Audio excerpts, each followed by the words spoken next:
Automobile के साथ मेरा मंत्रालय का संबंध होने के नाते मैंने तो तय कर दिया कि ये पेट्रोल और डीजल को देश से निकाल देना, क्योंकि इसके कारण जो नुकसान हो रहा है वो बहुत बड़ा है। Pollution is a big concern, और इसके साथ साथ कभी कभी विशेष रूप से ये हमारे लिए एक समस्या बनी हुई है कि पेट्रोल और डीजल और जो फॉसिल फ्यूल है उसका इंपोर्ट 17 लाख करोड़ रुपए पर हुआ है। इस देश के इकोनॉमी से 17 लाख करोड़ बाहर जा रहे हैं, और ऊपर से इतने बड़े प्रमाण पर हमारे यहाँ पोल्यूशन हो रहा है। Public transport on electricity, ropeway, cable car, funicular railway, बहुत सी बातें हैं, मास रैपिड ट्रांसपोर्ट। अभी हम नागपुर में ब्रॉडगेज मेट्रो बना रहे हैं। काफी कम पैसे में अच्छा काम हो सकता है। लद्दाख और लेह में हमारे एक आईआईटी के इंजीनियर ने गोवा में एक फेनिकुलर रेलवे बनाई, और मेरे पास 700-800 करोड़ रुपए लद्दाख लेह के सीआरएफ के बाकी थे।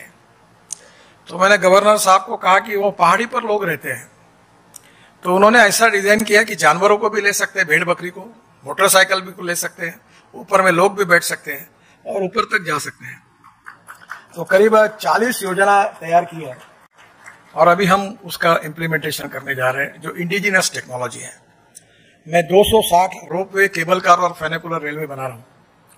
बड़े प्रमाण पर हमारे हिमाचल में, उत्तराखंड में हाइड्रो पावर है, और जब पीपीपी मोड में वो वायबल नहीं हो रहे थे तो मैंने दोनों मुख्यमंत्रियों को बुलाकर ये कहा कि तुम्हारे पास हाइड्रो पावर तुम्हारी स्ट्रेंथ है।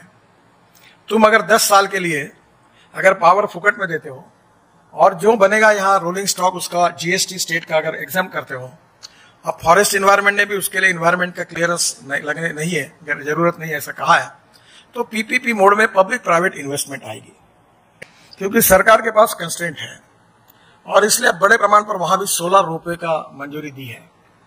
तो ये सब करने के लिए टेक्नोलॉजी ड्रिवन काफी बातों की जरूरत है, और ये छोटी छोटी बातें लोगों का जीवन बदल रही है।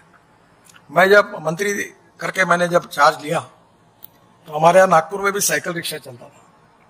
महल से निकलकर हम लोग 2-2 लोग 4 लोग उसमें बैठते थे, तो तिलक पुतले के चढ़ाव पर वो खींचता था। वो मन को बहुत वेदना होती थी कि ये कितनी बुरी परिस्थिति है। डॉक्टर राम मनोहर लोहिया कहते थे कि मैं जिंदगी भर ऐसे रिक्शा में नहीं बैठूंगा। दीनदयाल उपाध्याय कहते थे कि जिस दिन ये प्रथा बंद हो जाएगी उस दिन इस देश के इतिहास में सुनहरा दिन होगा। और जब मैं इसका मैकेनाइज्ड ड्रिवन ई रिक्शा की कानून को ला रहा था, तो मेरे ऑफिसर्स ने मुझे कहा कि ये एक्सल तो इसका बजाज का है, ये टीवीएस का चक्का है, ऐसा है, ये सब यूज कर रहे हैं। तो कंपनी आ गई कोर्ट में, उन्होंने कहा कि हमारा मटेरियल यूज करके ये ई रिक्शा बना रहे हैं। तो काफी विवाद हुआ सुप्रीम कोर्ट में। मैं भी अस्वस्थ हो गया, 6 महीने लटका रहा हूँ। अटॉर्नी जनरल को बुलाकर मैंने कहा कि आप, मुझे लगता है कि मैं भी सुप्रीम कोर्ट में अगर अपीयर हो सकता हूं तो मुझे अनुमति दो। तो उन्होंने कहा सर ऐसी प्रथा नहीं है, और आप मुझे बताइए। तो मैंने उनको कहा ये 1 करोड़ लोग आदमी को आदमी ढोने का काम कर रहा है, खींचने का काम कर रहा है, ये अमानवीय प्रथा है। और इस प्रथा को बंद करने के लिए महात्मा गांधी जी ने कहा है कि जब गरीब के हित में अगर आप कोई निर्णय करते हो तो कानून तोड़ना पड़ता है तो जरूर तोड़िए। इनके मटेरियल को यूज करके अगर ई रिक्शा 70-80 हजार रुपए में होता है तो इनको तो पैसे मिल रहे हैं, तो ये क्यों ऐसा करते हैं। और उन्होंने फिर उसका आर्ग्यूमेंट किया, हम मामला जीत गए, और आज देश से 1 करोड़ में से 90 लाख लोग ऐसे हैं, शायद साइकिल रिक्शा दिखता ही नहीं, अब ई कार्ट आ गया, मैकेनाइज्ड ड्रिवन ई रिक्शा, और पूरी तरह मानवता के आधार पर इन गरीबों को जो शोषण हो रहा था उससे मुक्ति मिली। यही टेक्नोलॉजी है। पर टेक्नोलॉजी में और एक इम्पॉर्टेंट है कि हमारे जो साइंटिस्ट काम करते हैं वो स्वाभाविक रूप में उनका कॉन्सेंट्रेशन टेक्नोलॉजी की सक्सेस स्टोरी बनाने में ही होता है।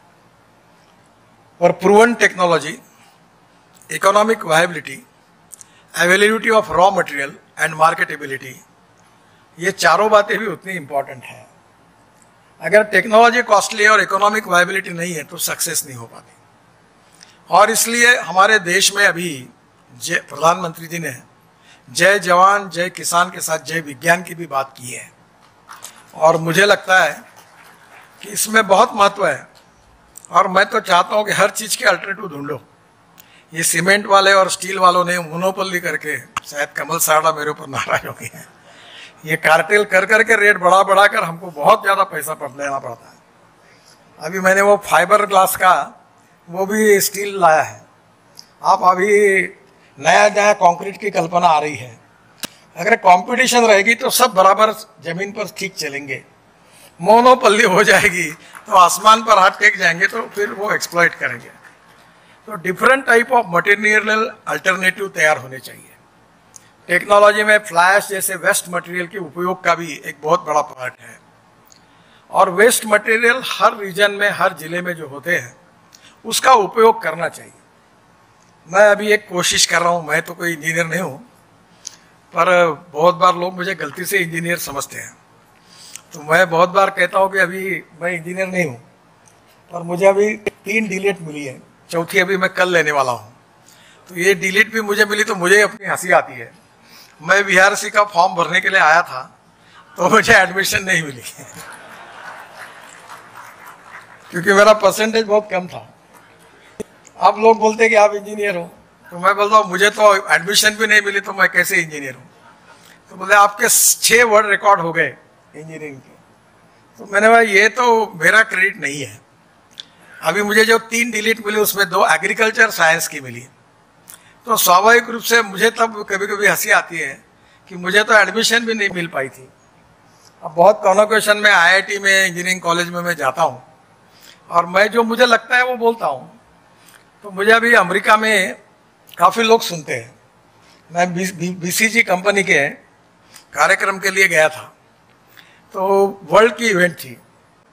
तो उन्होंने मुझे कहा कि आप ही आइए, ये पूरी वर्ल्ड में रिले होने वाली है। तो मैंने उनको कहा कि आप वर्ल्ड में हो रही तो आप अमेरिका वाले किसी को बुलाओ, मुझे क्यों बुलाते हो।